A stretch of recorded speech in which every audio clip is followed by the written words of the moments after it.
Evening, Shalom from Jerusalem, Jane. Chag Sameach, happy Passover, happy Pesach, coming to you here from Jerusalem. Moses, take off your shoes, you are standing on holy ground.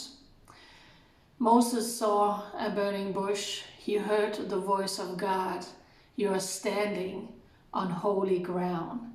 Just for me to say these words, I literally got goosebumps. God said, I have heard the cry of my people.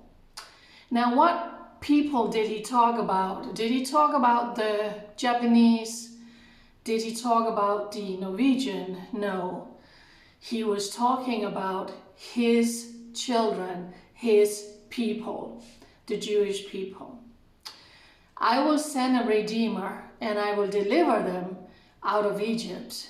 And you, Moses, are the chosen one for this task. Maybe Moses looked around and he was like, who are you talking to? Huh, me? No. You can't be talking to me.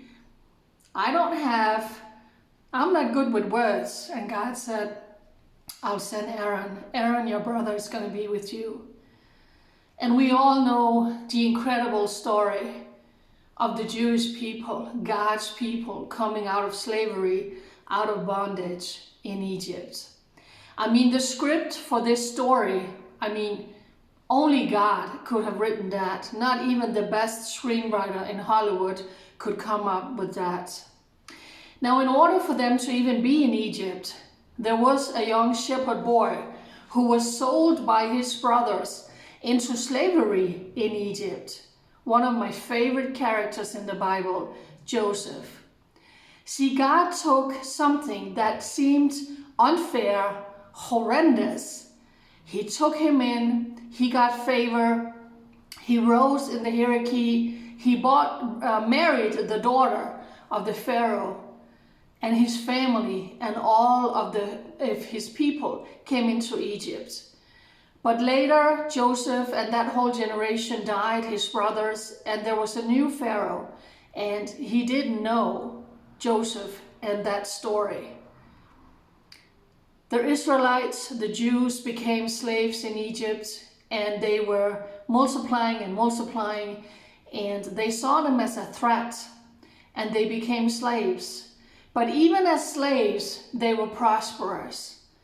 So he made a decree and he says, kill the firstborn of all the Jewish babies. Now Moses was saved from his sister Miriam, who took him, put him in a basket and put him out in the Nile. You see, the sister of Pharaoh, she was barren and she couldn't have children. She was praying for it. And all of a sudden, a Hebrew child came up from the Nile. That was an answer to her prayer.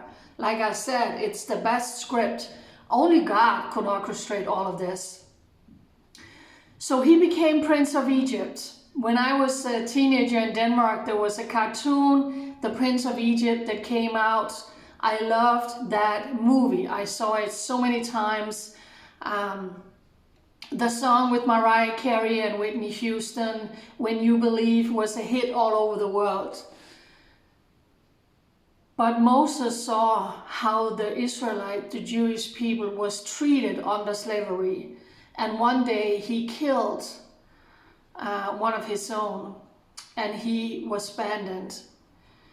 But God orchestrated all of that to one day use Moses to be the deliverer of his people out of Egypt. It wasn't just any random guy. No, it was the guy who was saved, the baby who was saved, thrown into the Nile, becoming the Prince of Egypt, the son of Pharaoh's daughter. So he was the one who now has to go back to Pharaoh and say, let my people go. It was not easy for Moses, but he stepped out trembling in fear. Have you tried God calling you to do something and you were like, no, I am not qualified for this. please tell someone else. And I think God always calls the underqualified, because that way it's not about you, it's not about me, but it's about what God can do through us when we are willing. Pharaoh said no, and there was a lot of plagues. The Nile turned into blood, there was the frogs, there was the locusts, there was the hail, and eventually the firstborn was killed when the angel of death walked through the night. Now God has told his people, take the blood of a lamb over the doorpost, and the death will go by. But the son of Pharaoh died. So now the grandchild of the Pharaoh who made the decree that the firstborn of the Jewish people should die, now his grandson died. And eventually Pharaoh said, go, just get out of here. We all know the story. They left, the army came after them, God parted the sea, huge miracle. And he took them eventually in after walking in the desert for 40 years to the promised land. It's a remarkable story. It's a story of redemption. It's a story of freedom. It's a story of God orchestrating all of this down through history. It's incredible. It's incredible. This afternoon, I actually saw a video production. There were 5 episodes of the story of Moses. As the Jewish people are off on this holiday, this entire week, celebrating this message of the Jewish people being redeemed, coming out of slavery, coming into the land that is flowing with milk and honey, the land that God gave to the Jewish people, not the Norwegian, not the Australians. He gave it to the Jewish people. And that's the message that I have said in so many videos. You cannot separate Israel and God. When it comes to Israel and God, it's like this. You can't separate it.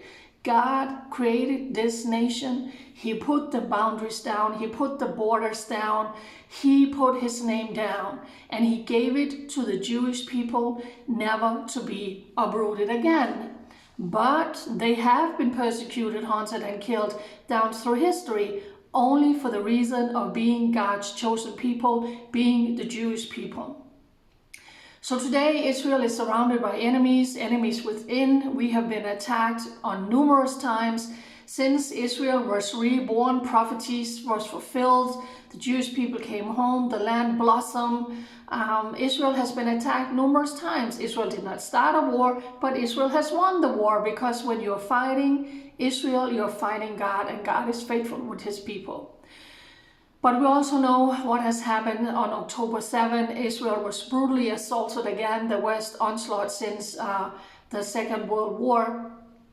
And this is the second Passover we are celebrating now, with still hostages kept in dungeons in the Gaza Strip. The Israeli military is still active in Gaza. Was it only 25% of the tunnels so far they have destroyed, because Hamas used billions of dollars to build all of these tunnels. I mean, you have the surface in Gaza, but then beneath there's a whole city of sophisticated tunnel systems. So Israel is still defending her people. She still have to explain and justify the reason for being Jewish and living in Israel. Come on.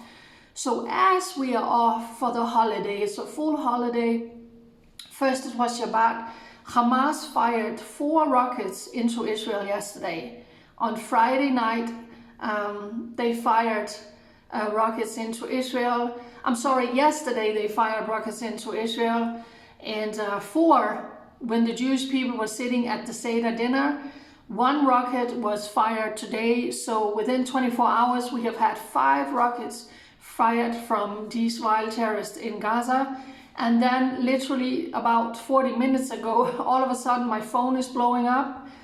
While I'm watching the story of the Jewish people, let my people go, my phone is blowing up with red alerts. And then I hear the red alerts outside my house. So I never run to my bomb shelter. I always run to my balcony.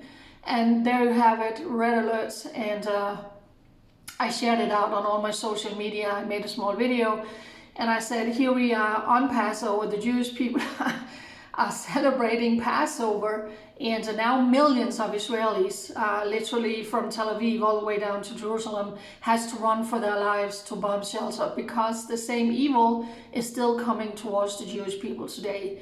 So it turned out that the vile Houthis in Yemen fired one ballistic missile. They are massive. They are so big. And I was actually standing on my balcony. I couldn't see it, but I could hear the loud explosions from the interception. So one ballistic missile was fired from the vile Houthis in Yemen towards the Jewish people to kill Jewish children and grandmothers and Holocaust survivors as we are celebrating the message of Passover, let my people go.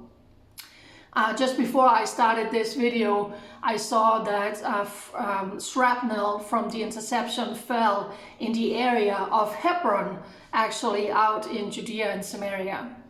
So there you have it on this Passover holiday. 5 rockets so far from Gaza, from Hamas, and 1 missile launched from Yemen, who made red alerts all the way down here to Jerusalem. For such a time as this, we will stand with Israel, we will speak the truth, we will show support, we will show love, because this is God's nation. The facts, the truth never lies. If you want to know the history of Israel, open the scriptures. Open your Bible, it comes alive. Israel comes alive. Israel is the land of the Bible, and that's why I keep saying you cannot separate God from Israel. This is the Holy Land that God created to the Jewish people.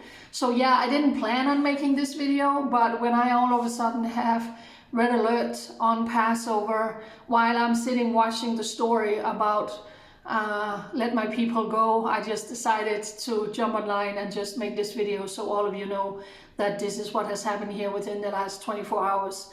God bless Israel. God bless the Jewish people. I love you. I stand united with you forever. Bye.